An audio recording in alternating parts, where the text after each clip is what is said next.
ஒரு ஸ்கூலில் நடந்த விஷயம். ஒரு 10th ஸ்டாண்டர்ட் கிளாஸ். ஒரு பையன் நல்லா படிக்கிற பையன். எல்லாருக்கும் அவன் மேலே கொஞ்சம் பொறாமை. என்ன பண்ணிட்டானுங்கன்னா, மற்றவங்களாம் சேர்ந்து நான் ஒரு முட்டாள் அப்படின்னு ஒரு பேப்பரில் எழுதி அந்த பையனுடைய முதுகில் யூனிஃபார்மில் ஒட்டிட்டானுங்க. அது அவனுக்கு தெரியாது, யாருமே அதை சொல்லலை. மேக்ஸ் வாத்தியார் வந்து மேக்ஸ் நடத்துகிறார். ஏதோ ஒரு ஃபார்முலா கேட்குறாரு, யாருக்குமே விடை தெரியல. இவன் மட்டும்தான் போகிறான், போய் போர்டில் எழுதுகிறான்.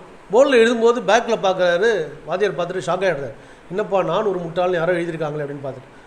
அப்போ தான் சொன்னாராம், 2 விஷயம் சொல்கிறேன் கேட்டுக்கங்க நல்லா. இப்போ இந்த பையன் உண்மையாலுமே நல்ல பிரில்லியன்ட்டு. நான் ஒரு முட்டாள்னு அவன் மேலே பொறாமையில் எழுதி ஒட்டியிருக்கீங்க. அதே மாதிரி வாழ்க்கையில் நீங்கள் முன்னுக்கு வரதை நினச்சா பல பேர் உங்களுக்கு தேவையில்லாத லேபிளை விட்டுவாங்க. நீங்கள் மோசமானவங்க, உங்களால் முடியாது, ஜெயிக்க முடியாது, உன்னாலாம் இந்த விஷயம் பண்ண முடியாது, கொஞ்சம் கம்முன்னு சொல்லி நம்ம முன்னேற நினைக்கும் போது பல லேபிள் நம்ம மேலே ஒட்டப்படும்.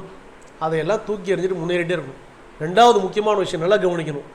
இத்தனை பேர் ஃப்ரெண்ட்ஸ் இருந்தானுங்க, யாராவது ஒருத்தர் அவனுக்கு சொன்னானா இது மாதிரி எழுதி ஒட்டியிருக்காங்கன்னு சொன்னானா? யாருமே சொல்லலை. இதே மாதிரி தான் நமக்கும் பிரச்சனைன்னு வரும்போது கூட பல பேர் இருப்பாங்க.